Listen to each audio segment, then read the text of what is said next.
And I know Willie had said that, one of the times that he went and visited you, you were just sort of self-doubting every move that you made. Everything, yeah. And it was like Willie told me, and I'm like, well, I'm pretty sure the only thing that got him in jail was the text.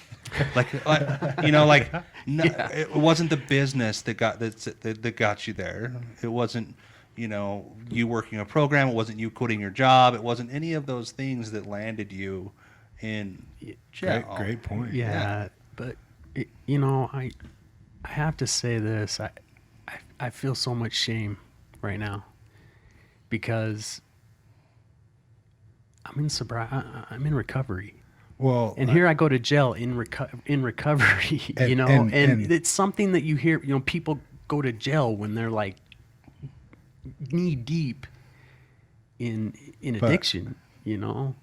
But there was a nice young lady at the meeting today that came up and expressed to you that herself also has been to jail in sobriety. Yes. Yeah. Right. And so the fact that you stayed sober and that you didn't go to jail, I think that's a great testament to the program, to your program. Right. And I want to say this. My resolve to stay sober has never been stronger. Nice. And I can see that.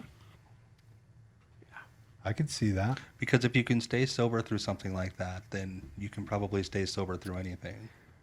And one of the biggest thing I learned while I was in jail.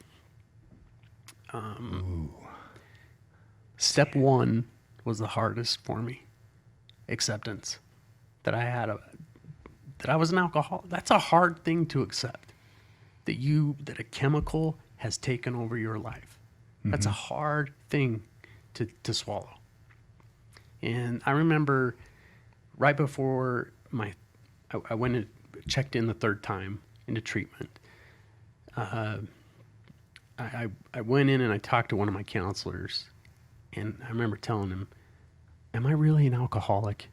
Tell me just your professional opinion. Am I an alcoholic?" And he just looked at me and said, "I don't know. Are you?" And I remember telling him, like, I haven't lost my job, I haven't lost my house, I haven't gone to jail because of it, And being in jail and seeing people come in for DUIs and drug offenses, and I quit at the perfect time. Before I lost everything. I can see that. I mean, it doesn't get better out there. I can see that gratitude. I can see that little bit of, gratitude. Yeah. And I feel so lucky and fortunate that something said, "Nate, get your shit together now. Don't wait till you lose everything." Yeah. Because that's where I was headed. I was headed to jail.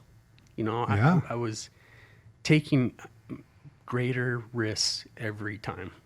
Yeah.